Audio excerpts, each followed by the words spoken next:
लेकिन अभी भी डबल गेम हो रही है। और डबल गेम जो है वो अली अमीन गंडापुर साहब के जरिए हो रही है।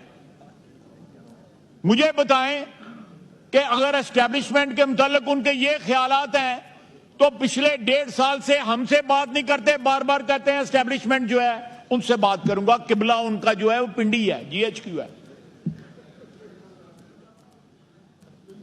सियासी किबला तो ये होना चाहिए, ये हाउस होना चाहिए, ये पार्लियामेंट होनी चाहिए, ये कौमी असेंबली होनी चाहिए।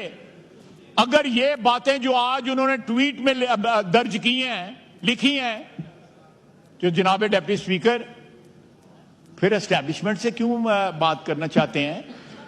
जनरल आसम मुनीर साहब एस्टैब्लिशमेंट के हेड हैं, उनके पांव गिरना चाहते हैं, फिर साथ ट्वीट भी करते हैं। सर, पाकिस्तान की सियासत में बड़ी बड़ी 2 नंबरी हुई है, इससे बड़ी 2 नंबरी कोई नहीं हुई।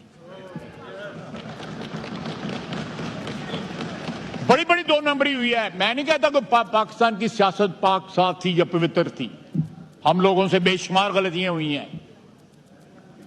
काजी फैज ईसा को इन्होंने निशाना बनाया। जनरल फैज साहब जो अंदर पता नहीं वो बानी PTI के मतलब कैसे गाने गा रहे हैं।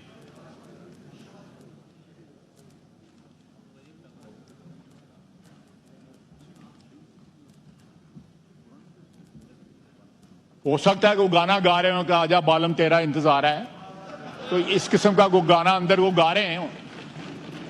तो वो क्या कह रहे हैं? उन्हीं के जरिए जो है धरना दिलवाया गया, उसके बाद फैसला आया एक शख्स को जो है, और उसके बाद अपोलोजाइज किया गया, उनसे माफी मांगी गई। उस वक्त के प्रेसिडेंट ऑफ पाकिस्तान जो है ऑन रिकॉर्ड है, उन्होंने फैज ईसा से माफी मांगी कि उनसे ज्यादती हुई है। ये रेफरेंस फाइल नहीं होना चाहिए था, ये रिकॉर्ड की बातें हैं। ये ज्यादा कोई 100 साल पुरानी बात नहीं है, ये 3 साल पुरानी बात है। जनाब डिप्टी स्पीकर, कुछ इज्जत आबरू होती है सियासतदानों की या सियासी वर्करों की, अगर वो अपनी बात से मुकरते भी हैं तो कुछ देर लगाते हैं। ये तो 24 घंटे नहीं खड़े रहते अपनी बात के ऊपर, हर बात पे यू टर्न। बिल्कुल सही कह रही है मेरी बहन।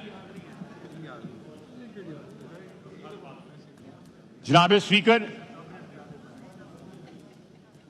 7 गालियां और 7 मुज़ाकरात सिर्फ उनसे। आप देखिएगा ये ज्यादा दिन नहीं लगेंगे, ये 2-3-4 दिन की बात है, फिर वही गाना गाएंगे जो गा रहे हैं पिछले 1.5 साल से कि एस्टैब्लिशमेंट के साथ मुज़ाकरात करने। अगर मैसेज भेजा था, अव्वल तो मैं इस बात को नहीं मानता, अगर एस्टैब्लिशमेंट ने जलसा मुलतवी करने का मैसेज भेजा था तो ऐनी ताबेदारी, 5 मिनट नहीं लगे, जेलां खुल गई हैं, जलसे मुलतवी हो गए। इतनी ताबेदारी तो जो है आर्मी चीफ के जो है कोई मेरा सबॉर्डिनेट्स नहीं उनकी इतनी करते जितनी इन्होंने की है। और आज उनके खिलाफ ट्वीट कर रहे हैं। आप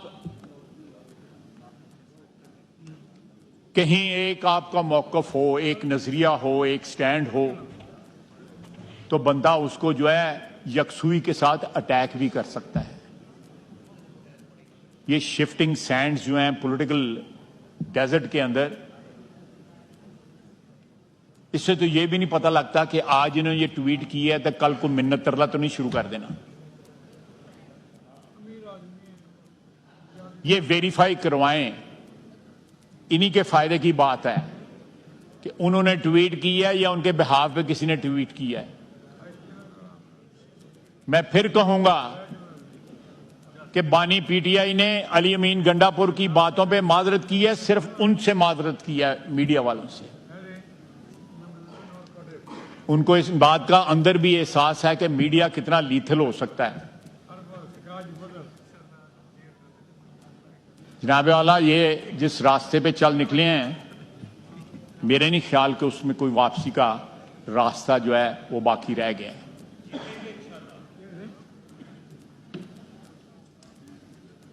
ख्वाहिशों पे तो कोई पाबंदी नहीं है, जो मर्जी के।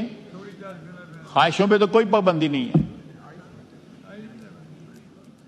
मेरे ज़हन में एक मुहावरा आ रहा है, जरा थोड़ा सा गैर पार्लिमानी हो जाएगा तो मेरा रहने देता हूँ, रहने दें।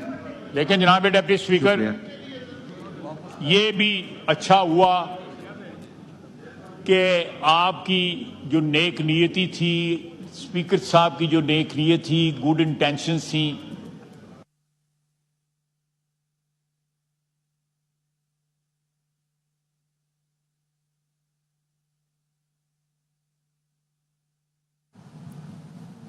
वज़ीर दिफा ख्वाजा आसिफ कौमी असम्बली में इज़हार ख्याल कर रहे हैं। उन्होंने कहा कि हमसे बात नहीं करते और कहते हैं कि इस्टेब्लिशमेंट से बात करेंगे। सियासी क़िबला इन लोगों का रावलपिंडी है, ये ऐवान नहीं है।